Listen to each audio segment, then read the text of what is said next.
Lady raiding hospital की उस तंग गाली में, जहां हर रोज़ एम्बुलेंसेज और पेशेंट्स की भीड़ होती थी, फरीहा अपने छोटे से घर के दरवाजे पर खड़ी थी।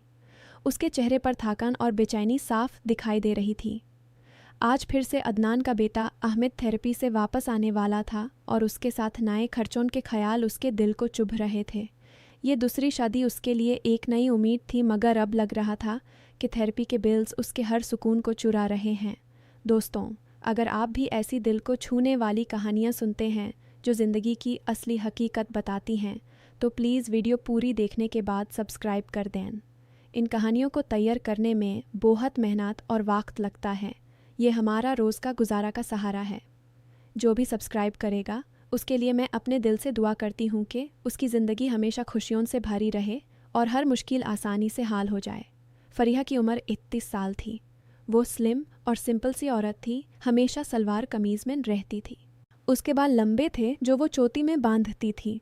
अदनान 42 साल का था, थोड़ा मोटा, चेहरे पर दादी और आंखों में थकान। उनका घर हॉस्पिटल की साइड स्ट्रीट पर ही था, एक छोटा सा मकान जिसमें 2 कमरे थे। बाहर गली में साइकिल रिक्शा वालों की आवाज़ें और चाय की दुकानों की खुशबू आती थी। पेशावर की यह गली दिन भर पेशेंट से भरी रहती थी, लेकिन रात को थोड़ी सी खामोशी आ जाती थी। अदनान का पहला घर बरस पहले टूट गया था, जब उसकी पहली बीवी बिमला कैंसर से गुजार गई थी। बिमला के बाद सिर्फ अहमद बचा था। अहमद अब 8 साल का था, लेकिन उसके पैर बिल्कुल कमज़ोर थे। वो ठीक से खड़ा नहीं हो सकता था और चलते वक्त गिर जाता था। डॉक्टर ने कहा था कि ये पैदाइशी मसला है, रेगुलर फिजियोथेरेपी से कुछ बेहतरी हो सकती है, लेकिन पूरी तरह ठीक नहीं होगा। अदनान ने अपने वर्कशॉप में मेहनत करके घर चलाया था। वर्कशॉप हॉस्पिटल के पास ही था, जहां वो मोटरसाइकिल और गाड़ियों के छोटे मोटे काम करता था। 3 साल पहले जब फरीहा से अदनान की बात हुई थी तो सब कुछ अलग था। फरीहा की पहली शादी नहीं हुई थी, वो अपने छोटे भाई बहनों के साथ रहती थी। अदनान ने रिश्ता भेजा था और खुद आकर सब बता दिया था। मेरा बेटा है, वो डिसेबल्ड है, अगर तुम राज़ी हो तो ही आगे बढ़ें। फरीहा ने सोचा था कि यह आदमी सच्चा है। उसने हाँ कर दी थी। शादी सिंपल थी, सिर्फ कुछ रिश्तेदारों के साथ। फरीहा ने सोचा था कि वो अहमद को अपना बना लेगी और अदनान के साथ एक नया घर बसा लेगी। शुरू के दिन बहुत प्यारे थे। फरीहा सुबह जल्दी उठकर चाय बनाती, अदनान को वर्कशॉप भेजती, फिर अहमद को नहा लाती, उसके कपड़े बदलती। अहमद को स्कूल भेजना भी मुश्किल था, क्योंकि उसके लिए स्पेशल वन की ज़रूरत थी। फरीहा खुद उसके साथ हॉस्पिटल जाती थी थेरेपी के लिए। हॉस्पिटल के थेरेपी रूम में वो घंटों बैठती थी। अहमद को एक्सरसाइजेस करवाते वक्त उसके छोटे छोटे हाथ फरीहा के हाथ पकड़ लेते थे। फरीहा को लगता था कि ये बच्चा उसका अपना है। लेकिन धीरे धीरे चीज़ें बदलने लगी। थेरेपी का खर्चा हर महीने बढ़ रहा था। पहले हफ्ते में 3 सेशन थे, हर सेशन 2000 रुपये। अब डॉक्टर ने कहा था कि रोज़ काम करना चाहिए। अदनान की इनकम से घर का खर्चा मुश्किल से निकाल रहा था। बिजली बिल, गैस बिल, किराया, रेशन, सब कुछ। फरीहा ने अपने कपड़े खरीदना छोड़ दिया था। वो पुराने कपड़ों को धो के पहन लेती थी। कभी कभी उसके दिल में आता था कि वो भी कोई छोटी सी चीज़ खरीद ले, जैसे नया दुपट्टा या चप्पल, लेकिन पैसे नहीं बचते थे। एक दिन फरीहा हॉस्पिटल से वापस आ रही थी। अहमद उसके कंधे पर सर रख कर सो रहा था। गाली में धूल उड़ रही थी। उसने सोचा, कितने दिन और यूं ही गुजारेंगे। अदनान से बात करूं तो वो भी परेशान हो जाता है। घर पहुंचकर उसने अहमद को बिस्तर पर लिटाया, फिर किचन में जाकर रोटी बनाने लगी। अदनान शाम को थका हुआ आया। उसने हाथ मुंह धोया और पूछा, अहमद कैसा था आज? फरीहा ने मुस्कुराने की कोशिश की। ठीक था। डॉक्टर ने कहा एक्सरसाइजेस कंटिन्यू रखना। रात को दोनों बिस्तर पर लेटे हुए थे। अहमद दूसरे कमरे में सोता था। फरीहा ने धीरे से कहा, अदनान, थेरेपी का बिल फिर बढ़ गया है। इस महीने 10,000 ज़्यादा लगेंगे। अदनान ने सिग किया। पता है फरीहा, मैं वर्कशॉप में एक्स्ट्रा टाइम कर रहा हूँ, लेकिन कस्टमर्स कम आ रहे हैं। पेशावर में अब कंपटीशन बहुत है। उनके बीच खामोशी छा गई। फरीहा को अपने दिल में बेचैनी महसूस हुई। वो सोचने लगी कि क्या उसकी ज़िंदगी सिर्फ इस मजबूरी में ही गुजर जाएगी। उसने शादी की थी प्यार से, लेकिन अब लग रहा था कि यह प्यार थेरेपी के खर्चों के नीचे दब रहा है। अगला दिन फरीहा ने घर साफ करना शुरू किया। अलमारी खोली तो एक पुराना फोल्डर गिर गया। उसने उठाया और खोला। अंदर थेरेपी के अटेंडेंस पेपर्स थे। हर पेज पर डेट लिखी थी और नीचे बड़ा सा स्टैम्प अनपेड। पहले सिर्फ 3 सेशन हफ्ते में थे, अब पिछले महीने से 5 सेशन हो गए थे। फरीहा की आंखें फैल गई। ये क्या? उसने पेपर्स गिने। कुल मिलाकर एक्स्ट्रा सेशंस के करीब 10,000 रुपये और ज़ाड हो गए थे। उसके हाथ कांप रहे थे। जब अदनान शाम को घर आया तो फरीहा ने फ़ोल्डर उसके सामने रख दिया। ये क्या है अदनान? तुमने मुझे बताया क्यों नहीं? अदनान ने सर झुका लिया। वो चेयर पर बैठ गया और हाथ से चेहरा ढक लिया। फरीहा, डॉक्टर ने मुझे अलग से बताया था। उसने कहा आहमेद के मसल्स में छोटी सी बेहतारी दिख रही है। अगर सेशंस बढ़ा दें तो शायद वो थोड़ा सा खुद चल सके। मैंने सोचा तुम ऑलरेडी इतनी परेशान हो, इसलिए छुप कर बढ़ा दिया। पैसे नहीं थे इसलिए अनपेड रह गया। फरीहा खड़ी हो गई। उसके दिल में गुस्सा और दुख दोनों थे। अदनान, तुम समझते क्यों नहीं? हम दोनों ऑलरेडी मजबूर हैं। मैं रात को नींद नहीं लेती। हर वक्त सोचती रहती हूँ कि अगला बिल कैसे पे करेंगे। मेरा सुकून भी तो यहीं कत रहा है। मैंने सोचा था हम साथ मिलकर जी लेंगे, लेकिन अब लगता है कि सिर्फ आहमेद के लिए ही सब कुछ है। उसके आंखों से आंसू बहने लगे। अदनान ने उसका हाथ पकड़ा। फरीहा, मैं भी बेचैन रहता हूँ। हर दिन वर्कशॉप में सोचता हूँ कि घर में क्या हो रहा है। आहमेद मेरा बेटा है, मैं उसको छोड़ नहीं सकता। तुमने भी उसको अपना बनाया है, लेकिन मैं समझता हूँ कि यह तुम पर बोझ बन रहा है। दोनों खामोश हो गए। कमरे में सिर्फ फ़ान की आवाज़ थी। उस रात दोनों ने देर तक बातें की। फारिहा ने बताया कि वो कभी कभी अपने पुराने घर की याद करती है जहाँ कोई इतना प्रेशर नहीं था। अदनान ने कहा कि वो भी थक जाता है, लेकिन उसके लिए फरीहा बहुत अहमियत रखती है। तुमने मेरा घर संभाला है, आहमेद को माँ दी है, मैं तुम्हें खोने नहीं चाहता। फरीहा ने कहा, मैं भी नहीं जाना चाहती अदनान, लेकिन यह बेचैनी मुझे अंदर से खा रही है। हम क्या करें? अगले कुछ दिन दोनों ने सोचा। फरीहा ने हॉस्पिटल जाकर डॉक्टर से बात की। डॉक्टर ने कहा कि आहमेद की कंडीशन में छोटी सी उम्मीद तो है, लेकिन पूरी रिकवरी नहीं। थेरेपी कंटिन्यू रखना चाहिए, लेकिन कम खर्चे वाले तरीके से। फरीहा ने घर आकर अदनान को बताया। अदनान ने कहा, हम ट्राई करते हैं, मैं वर्कशॉप को थोड़ा बढ़ाऊंगा। तुम भी घर से कुछ छोटा काम शुरू कर लो, जैसे कपड़े सिलना। धीरे धीरे उनकी ज़िंदगी में एक नया सुलह सा आ गया। फारिहा अब भी थेरेपी ले जाती थी, लेकिन अब वो अनपेड स्टैम्प्स को देखकर इतना दुखी नहीं होती थी। उसने अपने दिल में करार कर लिया था कि वो पीछे नहीं हटेगी। आहमेद के लिए, अदनान के लिए और अपने लिए भी। कभी कभी रात को दोनों बैठकर चाय पीते थे। आहमेद को गोदी में लेकर खेलते थे। आहमेद हंसाता तो दोनों का दिल हल्का हो जाता था।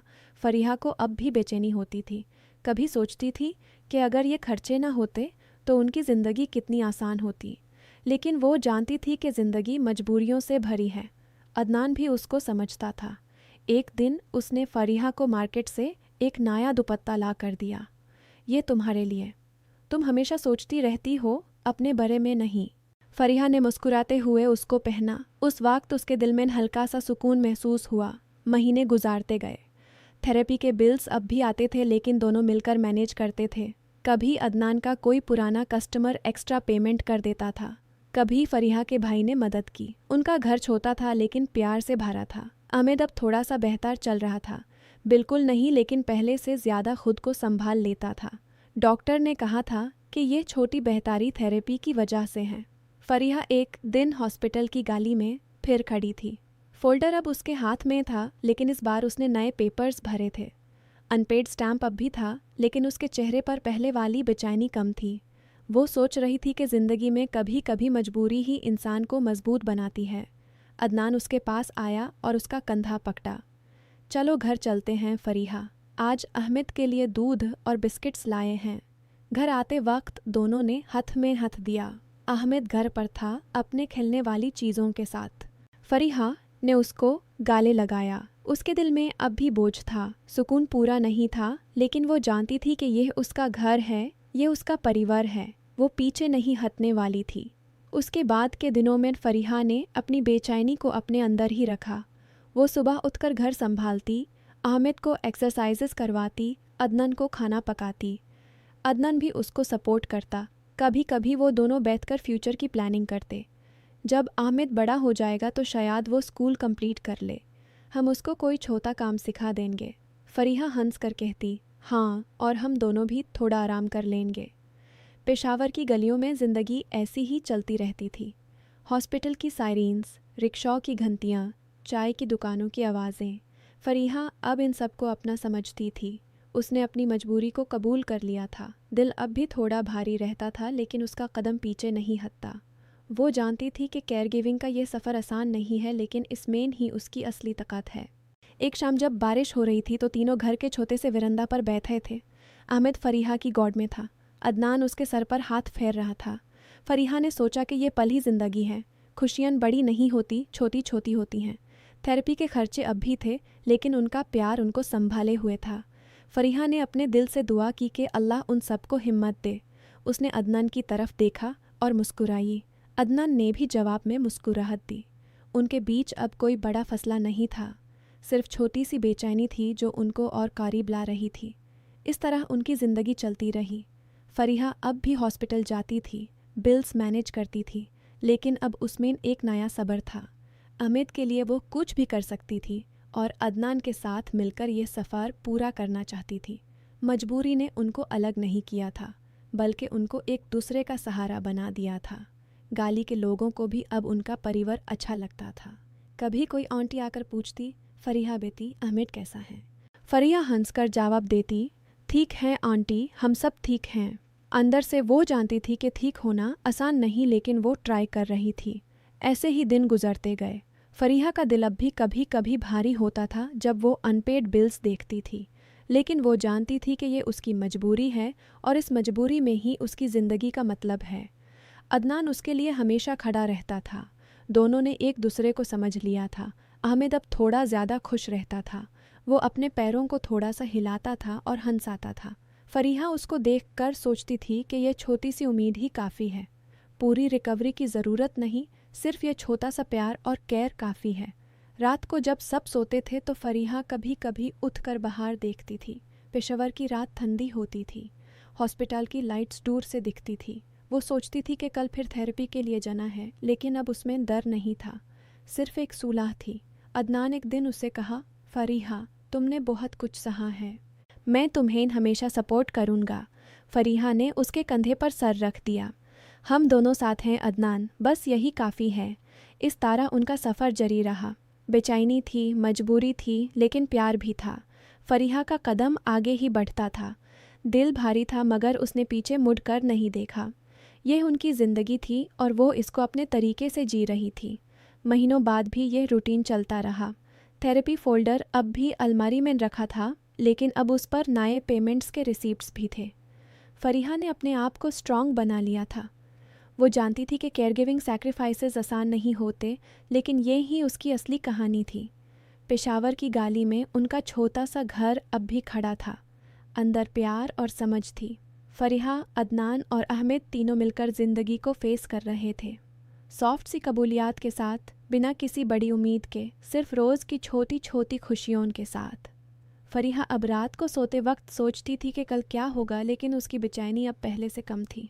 वो अपने कदमों पर भरोसा करती थी। ये उसकी दूसरी शादी का इम्तिहान था, लेकिन उसने इस इम्तिहान को जीत लिया था अपनी मजबूरी को कबूल करके।